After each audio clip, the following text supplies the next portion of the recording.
Hello and welcome to The Ride. I'm your host this week, Nick Beach, along with Matt Hopper. and we're going to talk to you about some non-WSU related sports here at the Sunflower.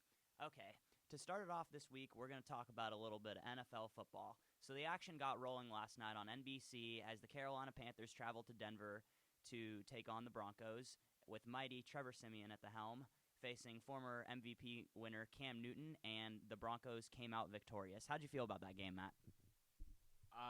As a Broncos fan, I felt really good about it. And I feel like Trevor Siemian got off to a good start. Not a great start. Obviously, 2 interceptions isn't what you want. I think a player that stood out to me was C.J. Anderson. Great game. I think almost 100 yards. Got that touchdown that got him within 3 at the beginning of the fourth quarter. Great performance by him, and the offense looks to be doing good. Obviously, we knew the defense was going to be good. Maybe not as good as last year, but pretty close. But offense definitely off to a good start. What do you think? Yeah, I think a big storyline regarding this game was the ability to run the ball by Denver, which they've had their success with that in the past, but last year wasn't the greatest running season for them. And they were able to get past that Carolina Panthers run defense that's been really strong in the past couple years, led by Luke Kuechly and Thomas Davis. And Anderson was running all over them. He was making them look silly. And although Siemian made a couple mistakes and his teammates made a couple mistakes, they were able to keep it close the whole game. And with Denver's defense keeping it close, they're always going to be in it. And obviously the kick at the end of the game, it was a big deal.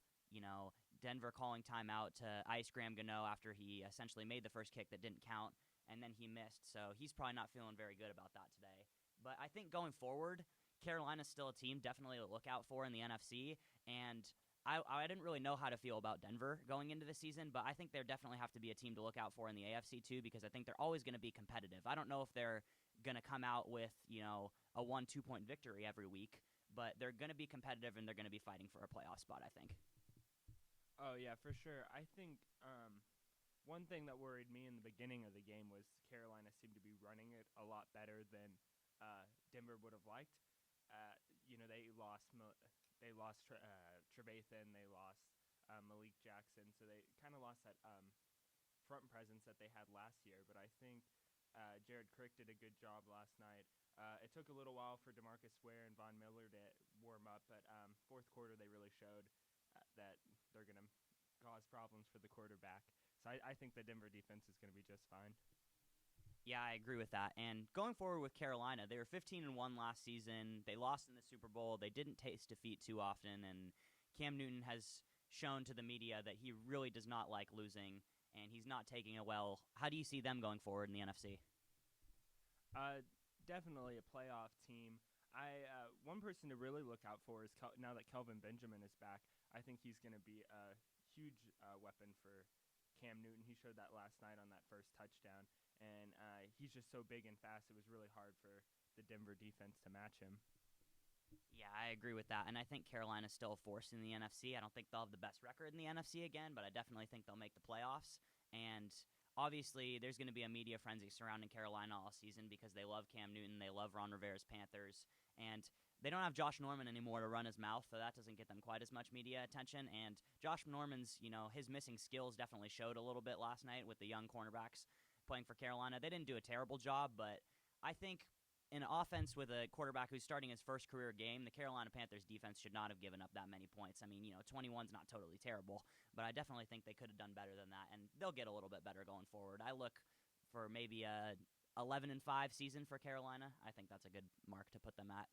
And so looking ahead to Sunday, we got a ton more action in the world of the NFL, and we also have a couple games on Monday. And a game that I look to is definitely on primetime Sunday night, where Jimmy Garoppolo and the New England Patriots are going to be playing the Arizona Cardinals, which is essentially the matchup between the two teams that lost in the championship games. How do you see this one going, Matt? It's hard. It's hard to say. It's always scary to try to bet against a Belichick team. It's hard to say that they're not going to do well. But I really want to say that the Cardinals defense is going to take over this one. I think it'll be interesting. I think the Patriots do lack skill at the wide receiver and I think obviously their quarterback isn't going to help them. So I would like to think that the Cardinals defense is going to prevail in this one. Yeah, you see, I like to agree with you on that one because on paper it looks like the Cardinals should win this game and they're favored and they essentially could dominate with Garoppolo playing quarterback. But one thing I was looking at is that the Cardinals got a rookie cornerback starting opposite side Patrick Peterson, and Garoppolo is going to look to expose him and make him look silly in that Patriots offense. He's going to look for Gronkowski, he's going to look for Edelman. They're going to line up the reliable guys against that first-year corner, and hopefully they can exploit his weaknesses. But I still think Arizona comes out on top in this. They're going to be one of the strongest teams in the NFC, in my opinion, and Carson Palmer is going to have another strong season, hopefully make a case for the MVP. Yeah, for sure. I think Carson Palmer is going to do really well. You keep talking about strong forces in the NFC. Who do you think is going to be number one in the NFC this year? I look to Arizona to win the NFC because I think they're the most balanced and strongest all around. They showed last year on paper, it looked like their offense wasn't going to be the strongest in the NFC, but they were one of the top teams in the NFC all season long. Carson Palmer threw for, I think it was 35, 36 touchdowns in his age 34 season, and yeah, he struggled in that championship game against Carolina, but I think he'll bounce back and have a really good year. David Johnson, rookie running back, and they got depth at the running back position too with Chris Johnson, Andre Ellington. Larry Fitzgerald, veteran, but he proved last year that he could still do it. They got Michael Floyd, they got John Brown, they got a respectable receiving core, if not a very good one. And I also think their defense is still really strong. They got Patrick Peterson, Tyrann Mathieu, and they got, a couple holes, I think. But overall, they're too strong, they're too balanced, and I think they're going to win the NFC. And a lot of people are picking Seattle, but I just think that Arizona's a little bit better than Seattle in the West, and that'll make Seattle one of the wild card teams, and I really think Arizona's the team to beat. Who do you think the team to beat is in the NFC?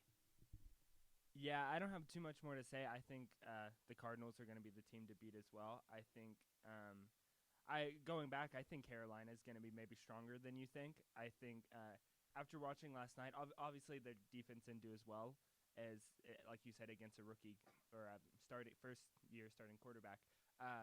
But I think they're going to do very well.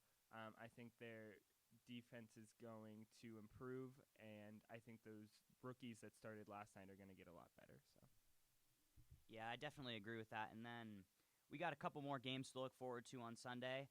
I think that one of them is definitely right now that a lot of people are talking about at noon Central is Oakland and New Orleans. They got New Orleans favored by 1.5 right now, but it appears to me that the Raiders are the stronger team than the Saints. The Saints have struggled a bit in the past couple seasons, and yeah, they're paying Drew Brees all kinds of money, and Drew Brees is going to be solid, of course, but I don't know if he's the quarterback that he once was, to the point where he can lead the Saints past any other troubles they're having, and their defense is still going to struggle, I believe. I mean, they got a new system put in, they got a couple acquisitions, but I still think they're going to have a hard time stopping the Oakland Raiders. The Oakland Raiders got a young offense. They got Derek Carr, Amari Cooper, Latavius Murray, and they're fairly consistent last year. They weren't a great team, but they're definitely a team on the rise, and I think you have to look out for Oakland in this game. What do you think?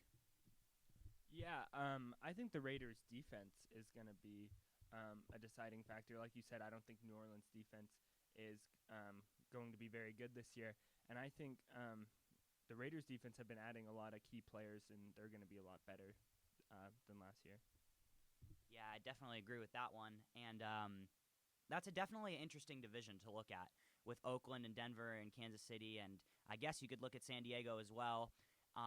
How do you see the AFC West shaping out? Do you see one playoff team, multiple playoff teams, records? What are you thinking? I'm thinking it's going to be closer than many people think. I think that it's going to be close between Denver and Oakland. I think KC and San Diego are going to be on the bottom. KC might be close to a wild card, but I don't think they will. I don't think San Diego will be in the mix. I think Oakland will be in the mix. I think they could get a wild card. But I think Denver's going to be the one that comes out and gets the actual AFC West title. Yeah, I definitely could see why you believe that. And this one's tough to pick. When I was going through and picking my divisions, I really struggled with the West. And I picked Kansas City to win the West because I think it's the safest pick, but it's not my most confident pick, that's for sure. I still think the Chiefs are the most reliable on defense with what Denver's lost. And yeah, Oakland's defense could be good, and Denver's defense still will be good. But I think Kansas City's the most reliable. You know that their coaching is going to be respectable. You know they're not going to make too many mistakes. They're not going to turn the ball over a lot. And I think that helps Kansas City go 9-7, 10-6, which is going to win the division, because I really think these guys are going to beat up on each other. And I think the Chargers could be a little bit better than people were expecting, but I still think with the competitive balance, you have to look to them to be the worst team in the West. I don't think they're going to be any better than Kansas City, Oakland, or Denver. So I don't know, maybe a 6-10 season for the Chargers, which really would be an improvement a little bit with how bad their defense was last year and their inability to run the ball. And I think they'll step up in several ways. But another division I'm actually looking to is the AFC South, which was another tough one to pick. I actually have Houston because I think they're the most balanced all around. But what are you thinking about the South? Yeah, I think Houston is a really good one to look at. I'm really excited to see Brock Osweiler. I think he's going to do really well in their system. I think they have enough wide receivers to really help him out. And I'm trying to think. I don't think anyone. Who do you think will challenge Houston in the West? You see, I really couldn't tell you who's going to challenge Houston in the South, because Indianapolis gets Andrew Luck back this year, but I really don't know how healthy he is. I really don't know how strong he's going to be with that, decimated offensive line that Indianapolis has. So I say Indianapolis misses the playoffs. And the other two teams, we got Jacksonville and Tennessee. See, Jacksonville, they've really done a good job building from the ground up, I think. And they were, I believe, 6-10 last year. But they definitely are going to improve. And I look to Jacksonville to have maybe an 8-8 season, but I still think they're 1 year away, because two of the big acquisitions they got, Jalen Ramsey and Myles Jack, were both through the draft. And I don't think two rookies can make that big of a difference right off the bat. But Malik Jackson's definitely going to help. Chris Ivory's definitely going to help on offense. And Bortles is a strong young quarterback with a good receiving core, and this Jacksonville offense is going to turn some heads this season, but I still think they're 1 year away, and Houston's a little stronger. Tennessee now was the worst team in football last year, but I believe they got a lot better. They got some of their injuries back on defense, like Brian Arakpo, and in the draft, they strengthened their offensive line. Their offensive line's full of first-round picks now, protecting Mariota, who I believe will have a strong sophomore season. And they also got Derrick Henry, who's essentially going to be playing behind DeMarco Murray to start off the season, but I don't think it's going to finish the season that way. I think Derrick Henry had the second best yards per carry in the preseason, only behind his teammate DeMarco Murray. And Derrick Henry's going to prove that he's just too big, physical, and fast to not be getting carries in the NFL, whereas Murray's on the downswing, and he's not playing behind that Dallas Cowboys offensive line anymore, as he proved last year in Philadelphia. And I think Henry takes over, and Tennessee really proves that they're a better team this year. I don't think the defense is there yet, but they're a team that I think should be interesting next offseason in the draft and in free agency, that good players will want to go to Tennessee and help them improve. But I also think 1 or 2 years away for Tennessee, and I think Houston wins the division. In the NFC, so we've talked about Carolina, we've talked about Arizona. Do you see any surprise teams in the NFC, Matt? And this might be a little over, but I think the Dallas Cowboys could be a lot better. I think Dak Prescott is going to have a good rookie season. And what do you think about that, Nick? Yeah, I think Dallas could be a good team in the NFC. I think Prescott's got a lot on his plate. He played really well in the preseason, but it totally changes when you get to the regular season and you have to play every snap of the game, and you have to play when the score matters. They favored by 1 against New York this weekend, and NFC East games are always a battle. And I look at Dallas to win this one, and the East was tough to pick too, but I do think that Dallas is the most talented all around, but they're also the most prone to blow it, I think. So Washington's another team to look at in the NFC East, because that they could definitely surprise some people. I have Dallas right now, but I definitely look at Washington because they were solid last year. Kirk Cousins is playing on that franchise tag in a prove-it year. He played great last year. Kirk Cousins is definitely a QB to watch. And people are not giving Washington enough credit. Everybody's picking Dallas. Everybody's picking New York. I think the Eagles struggle a little bit with Carson Wentz at the helm, but they could be a little better than people think. I definitely think, Dallas is a good pick to be a surprise team. But I struggled with this one, and I think this one could be a bit of a long shot too, but my surprise potential team in the NFC is Tampa Bay. I didn't actually pick them to make the playoffs, but I believe they could. I think Jameis Winston has a huge coming out party this season. I think 30-plus touchdowns for him. I think they run the ball well, and their defense is vastly improved. And I think the Buccaneers, I don't know if they'll challenge Carolina, but I do think they'll be the next best team in the division. I don't think Atlanta or New Orleans is going to be very strong. And I definitely think that Tampa Bay, if not this year, then next year, they're definitely a playoff team. Yeah, I can agree with that strongly. A player on their team that I really like is Doug Martin, their running back. I think he's a really powerful running back, and I think this will be his third year, and I really like what he's done so far. Okay. Yeah, Doug Martin entering his fourth season, actually. He's definitely going to have a strong season. I think he's over his little injury problems. He's over his jinxes and losing his job. Doug Martin's here to stay. He's definitely a good running back. And another team to look at in the NFC is the Minnesota Vikings, I think. I still think even without Teddy Bridgewater, they're playoff bound with Sean Hill, Sam Bradford, whoever's running the offense. I think they're pretty balanced all around, and they're a good young team. They got a strong defense, that's for sure. They're consistent on defense. They can run the ball. Their receivers are on the rise, and I think that Minnesota makes the playoffs and turns some heads. And I think that most people are looking at Green Bay to win the North, especially with Bridgewater going down. But I don't know about that because I think I see Green Bay going a little bit backwards this season. Rodgers will do well, but I still think Minnesota could win this division even with their quarterback problems. What do you think about the North? Yeah, I really like Bradford to Minnesota. I don't know. I think they overgave for him, but I really like how they filled that hole. Like you said, I really like their wide receivers. I think they're going to help them out a lot, especially Patterson.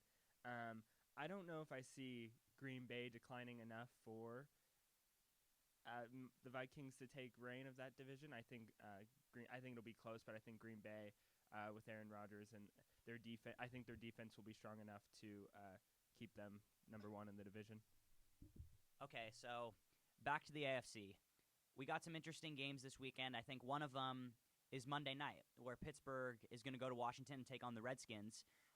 Pittsburgh Steelers, however, are missing star running back Le'Veon Bell for 3 games due to another suspension. They're missing star receiver Martavis Bryant for the whole season due to a suspension. These players just can't stay off the drugs, but it seems like Pittsburgh doesn't seem to have too much trouble without them, that they're able to plug in right away. How do you see Pittsburgh faring in the AFC? Yeah, I think, like you said, it always seems like they always find someone off the bench to take the place when someone gets in trouble.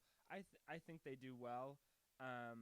Not sure if they're going to win the division, but I definitely think they could. I think obviously Roethlisberger is always strong. What do you think? Yeah, I see Pittsburgh to take the division. I still think they're the strongest team in the North, and their defense is on the rise. They improved. Their linebackers were kind of shaky last year, but I think Shazier bounces back. I think Timmons bounces back. I don't really know what's going on with James Harrison. He's 38 years old, and I couldn't really tell you that he's going to have a great year, but he could be at least decent, and that defense is going to do a good job. Most importantly, Ben Roethlisberger is going to be one of the best quarterbacks in the AFC, and once Bell gets back, if he can stay healthy, I think that he proves once again that he's, if not the best running back in the league, then one of the best running backs in the league. And obviously Antonio Brown is going to be one of the best offensive players in the league. I think he makes his case for MVP, which is very tough to do at the wide receiver position. But Pittsburgh, it's tough to say, but it looks to me like they're headed for potentially an AFC championship game run. I don't think they get back to the Super Bowl just yet because I have my Super Bowl prediction coming up. But who do you see making it to the championship games and potentially the Super Bowl, Matt? Championship games, I'm thinking, to be honest, I haven't given it a lot of thought. Off the top of my head, I would say Denver and Pittsburgh. Again, that's just right off the top of my head. And then NFC, I would say Carolina and Seattle. What are your picks? So in the NFC, I definitely have Arizona, and I believe they'll take on Seattle to win the NFC, and I have Arizona in that game. And they'll go to Houston in the Super Bowl to take on the New England Patriots as Tom Brady will return from his 4-game suspension after Garoppolo leads them to 2-2, maybe 3-1. They're going to be just fine without Brady, I believe. But the thing is, I don't think that they're going to win the division. I think that the New York Jets are going to win the division. I think they're going to have a really good season, maybe even 12-4. I think they're good all around. They paid Fitzpatrick what they needed to. They got the good deal, and the Jets are going to be a very good team this year, but I don't think they're playoff ready like New England is. And New England will go to that championship game, and I believe they'll be taking on Pittsburgh. But Tom Brady is just going to have such a great season once he comes back, and if he doesn't prove it fully in the regular season, he's going to prove it in the playoffs. He's going to be a force to be reckoned with in his age 39 season, and I think he leads the Patriots to a Super Bowl victory in a close game against Arizona. The rest of his playoff games won't be close, I don't think. But against Arizona, he's going to exploit them in Houston on February 5th. But I think the story with Brady is I do think this is going to be not necessarily his last year, but his last year of being Tom Brady. He's 39, and we saw it happen with Peyton Manning last year, and I think they are two different quarterbacks, but Tom Brady isn't going to necessarily ride off into the sunset with the Super Bowl victory, but he's going to be really strong this season and come back next year and be not as strong, and he's going to get that elusive, whatever it is, sixth Super Bowl victory. I think it's fifth, but and he's going to prove he's the best quarterback of all time, and I don't think anybody's stopping him in the playoffs. And I think the Patriots, like always, they don't look like the most talented team, but they have Bill Belichick, and they're going to have Tom Brady, and I believe they're going to win it all.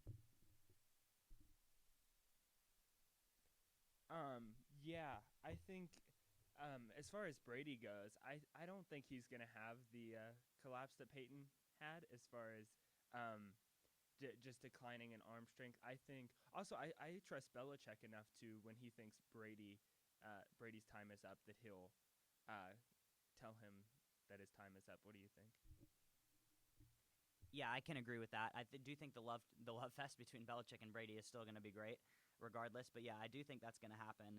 And yeah, we really we got some great action in the NFL this weekend. So make sure to tune in. We got so many good games, and I think it's going to be a great slate. And it's going to be a little bit of a different year this year. I think last year there was a lot of mediocrity, but I think some new teams are going to grab the bull by the horns and really take over. But one question I have, as we kind of make a little transition into college football here, is okay, I guess you don't have to necessarily tell me who you think the worst team in football is going to be, but who do you think is maybe going to be drafting towards the top? And who do you think are some of these college players who are going to be going high, potentially in the top five?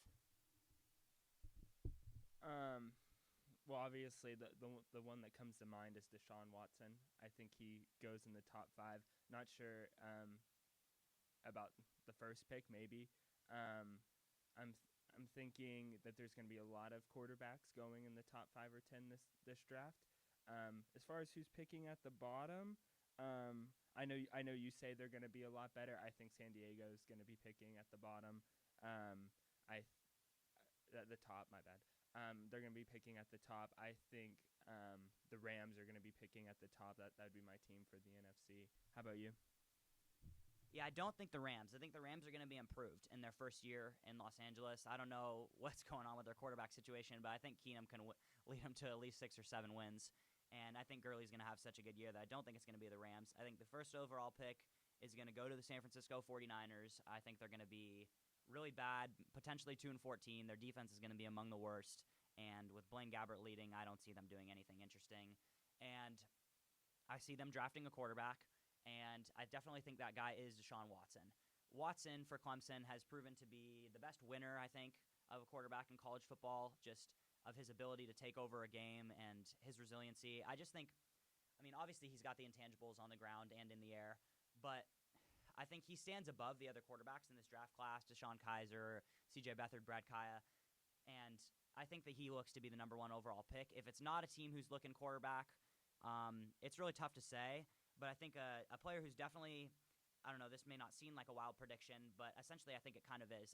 A player who could go in the top 15 is Christian McCaffrey.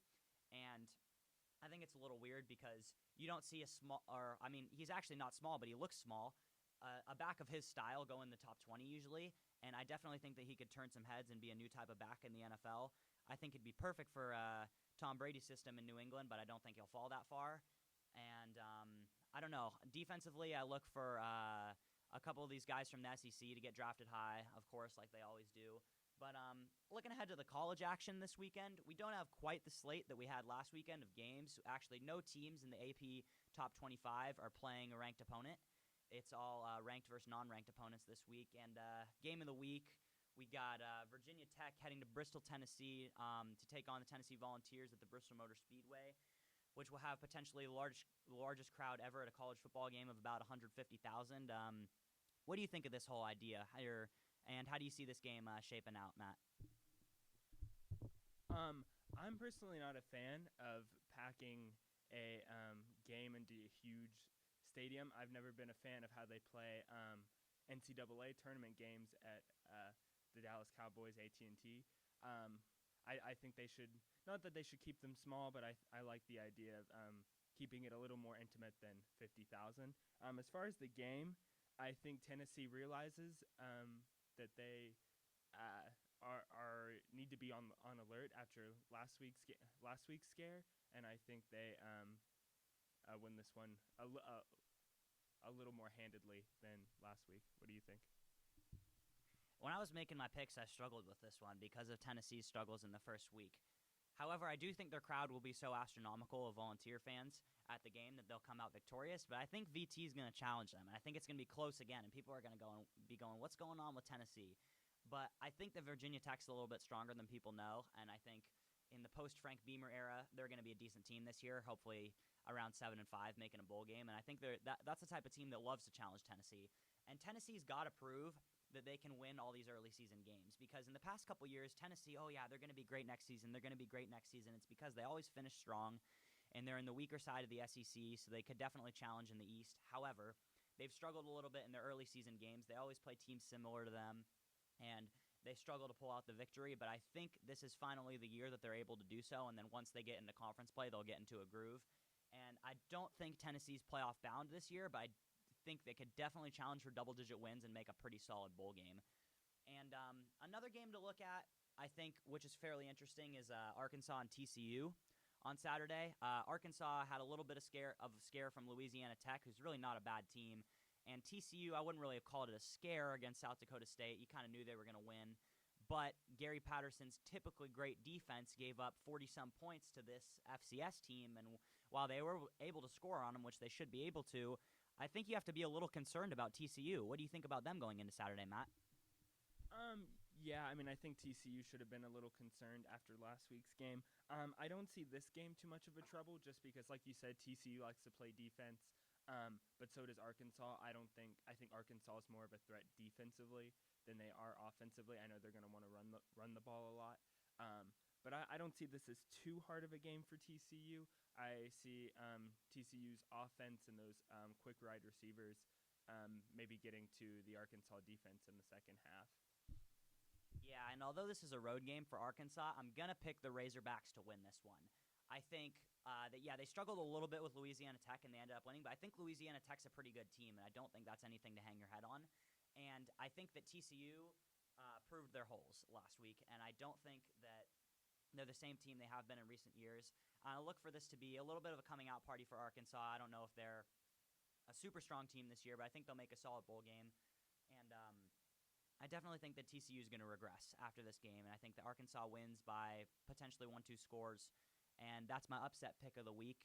And otherwise on the slate, we don't have too much that looks all that exciting, but one game that I do think is pretty interesting that people should be watching is Texas Tech at Arizona State. What do you think about that one, Matt? Yeah, I think Texas Tech is definitely on the rise this year. I think they could be finishing third or fourth in the Big 12, and I think Arizona State will also be maybe third or fourth in the Pac-12. So I think it's an interesting matchup, but I think Texas Tech wins this game. Yeah, I think playing in Tempe, I got the Sun Devils winning this one, but this one's also kind of a crapshoot. I think both are actually pretty solid teams, and I got the Sun Devils because I think this is their opportunity to prove that they're a really good team in the Pac-12 South, because UCLA's had their problems, SC's had their problems.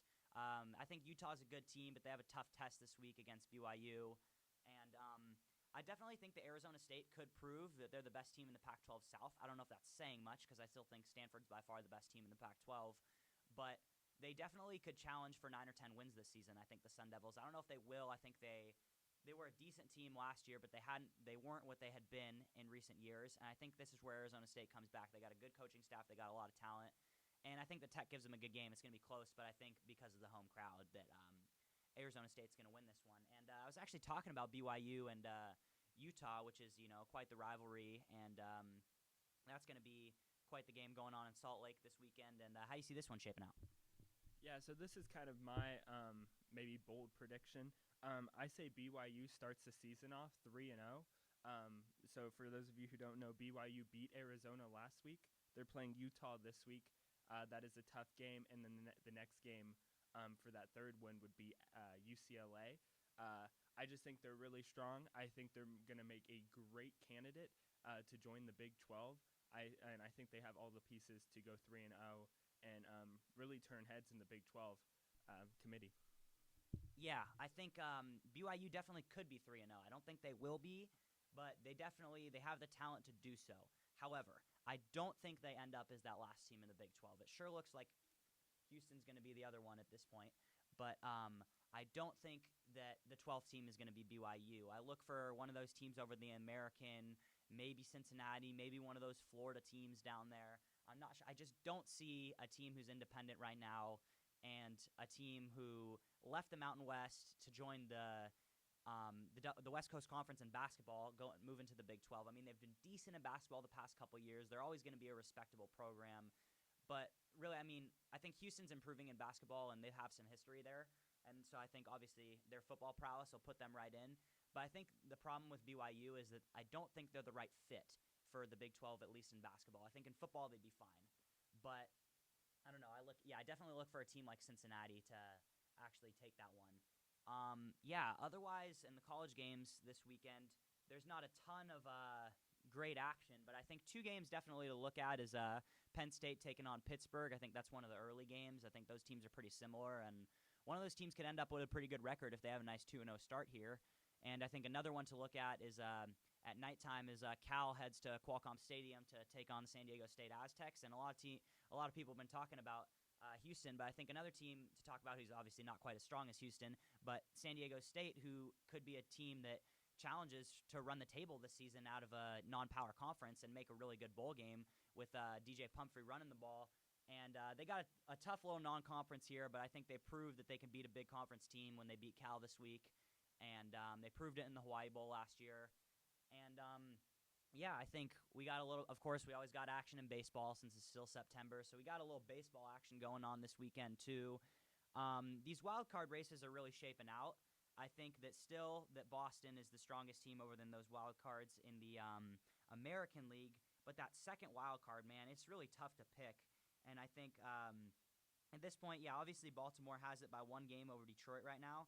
But really a team that keeps surprising me is the New York Yankees, and I really can't believe they're doing it. They traded away Aroldis Chapman and Andrew Miller, and they got younger, and it's helping. I did not think it'd be helping this quick, though. Do you think the Yankees got a shot to make the playoffs, Matt? Yes, like you said, those young players have just been playing really well, to much surprise. I do think they have a shot. However, I like Baltimore's chances of holding on to that second wild card spot. I think they're solid enough. I know their pitching is sketchy, but I think it's enough to get them through. I think those big bats they have are going to be enough, and I think Baltimore holds on to that second spot. Yeah. One thing that I definitely think Baltimore could hold on to that spot, but I think the Yankees are going to be sending it down to the last day, which no one expected they were doing. They have a shot to win 90 games, which it's going to be close, and I don't think they're going to do that. But that's just crazy thinking of what the Yankees were just a month and a half ago. And definitely one thing I've been noticing lately is, obviously the downfall of the San Francisco Giants in the second half of the year, as they have the worst record in the major league since the All-Star break, and the way that the LA Dodgers have capitalized on that, taking over the West. I think with Clayton Kershaw returning this weekend, I don't know how strong he's going to be, but he's still going to be Kershaw, and give him a little time, and I think he'll be good to go by playoff time and not struggle in the playoffs like he has in the past. With Kershaw coming back, I think the Dodgers have a real shot to win, to earn a World Series berth this year. And they've struggled. They lose in the divisional series every year, but I think they're going to get over the hump. I think that Dave Roberts is a better manager for them. I think that Yasiel Puig's pissed from coming back from the minors, and he's playing well. And they got a lot of guys. I think that Turner's hit well. He's trying to prove that he's, I don't know about $100 million man, but he's going to be earning a lot of money this offseason. And their pitching, it looks like they have nothing, but they pitch pretty good every game. The Rich Hill trade was obviously big for them. He's 36 years old and came out of nowhere, but he's pitching really well. I think Urias, who just turned 20, is he's doing a really good job. He's in a league this year where the pitching hasn't been the best. The hitting's really taken over. I think that Hill, Kershaw, and Urias could be a great 1-2-3 for the Dodgers in the playoffs. And yes, the Cubs are the strongest team right now, but I still think the Cubs fail to reach the World Series. They're too cursed, they're too jinxed, and their pitching staff that's been so great all season is going to be too tired come playoff time because they've had a lack of injuries, unlike the rest of the league. And these guys are all throwing 200 innings, and I just think they're going to fall apart. And I really look to the Dodgers to maybe make the World Series out of the NL. Well, switching to the AL and who's going to make the World Series out of there. I know last week I said the Texas Rangers, and I still think if you were going to bet, you could bet the Texas Rangers. But a team that I'm looking at right now is the Cleveland Indians. I think I think they have a better starting staff, or at least just as good as the Texas Rangers. And I think they're really hot. They're 8-2 over their last 10 games. What do you think about maybe an Indians Rangers American League Championship? Yes, could definitely see that one happening. I think that they're the two strongest teams in the AL, and that Indians lineup, man. I mean, obviously Texas's lineup has been strong, and the acquisitions of Beltran and Lucroy were very good for them. Lucroy's hitting great, but the Indians, man, they're playing like a team that really wants it bad, and they've proven that this city of Cleveland is no longer a slouch with the Cavs winning the championship, and now we got the Indians. I think Lindor's been a great story. He's come up and been successful right away, and Mike Napoli is about to have a career high in home runs at his old age, and I think that's just crazy. Just these guys that didn't look like much of acquisitions for the Indians, guys like Rajay Davis, guys like Mike Napoli, they're doing really well. Jose Ramirez playing well. Obviously, they're pitching well, and I think their bullpen is a little bit more trusty than Texas to an extent, and they got some guys. I mean, obviously, Andrew Miller is great. He's one of the most consistent relievers in the majors, but I still have Texas making the World Series because I think it's finally their time to get over the hump. They have the most talented team they're going to potentially have, and they're going to lose some guys in free agency this year. And really, this is their year. And I mean, you could say that about Toronto too, essentially. But I really think that still Texas is the most talented team, and they're going to get over their bullpen problems a little bit come playoff time. And I think they have just enough starting pitching to reach the World Series because they're going to be scoring a lot of runs. And I don't know. I really think that Texas and Cleveland are still the strongest teams in the AL. I don't know if Toronto's quite there. Their pitching's been better, but I don't know what's going on with Sanchez and his innings limit. I don't know if he's going to be all there during the playoffs, and obviously he's been their best pitcher. And I don't know. I really think that Texas wins the AL. But yeah, I'm looking for maybe 7 games between Texas and Cleveland going into the championship series. Yeah, to speak on that Texas bullpen, it's actually been getting a lot better. In the second half of the season, they brought up Claudio, who's been doing really well in that middle relief. I think Matt Bush was overused when they first brought him out. I think they've limited his innings a little bit, and he's gained back some of his control. And Diekman's still having trouble. I think Jeffress was a huge addition when he was on the team. I believe he's supposed to come back in before playoffs. Hopefully, that would be a really good thing for the Rangers. And another thing to watch out is Kobe Lewis supposedly will be coming back this weekend or the next, and I think that'll be a huge addition. I think their 1, 2, 3 is I would like to see is Hamels, Darvish, and Lewis over Perez or Holland. That would be my 1, 2, 3 for the playoffs. Yeah, and I'm sure they'll still use probably Perez a little bit in the playoffs. Probably start a game or two, but yeah, overall, Texas's staff they're looking okay going forward. The thing is with Texas is like you look at their problems, but then they keep winning. Is they get blown out a little bit sometimes because they have their struggles, but then they rip off 7 or 8 straight wins, and you just go, this team's just too tough to beat. Where Cleveland's done great, but they've had a little bit more struggle, I think, and I think that Texas is probably the most battle tested going in, and I don't know. So you're going Texas in the AL, and who are you going in the NL for the World Series?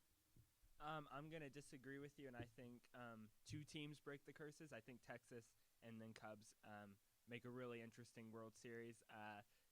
Texas struggled with the Cubs last time they played. I think they do win maybe 6 or 7 games, but yeah, I say Texas and Cubs. Yeah. I got the Dodgers right now, but another team to definitely watch is the Mets, I think, back on the rise. Now that their pitching's great again and they got all their players dialed in, and they could potentially be playing the Cubs after a victory in the wild card game. And we know what happened last year when the Mets played the Cubs in the playoffs, and I do think the Mets have the Cubs number, and that would be a very fun series to watch.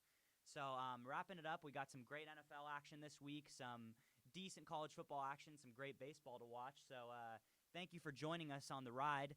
I'm Nick Beach. I'm Matt Hopper. And good afternoon.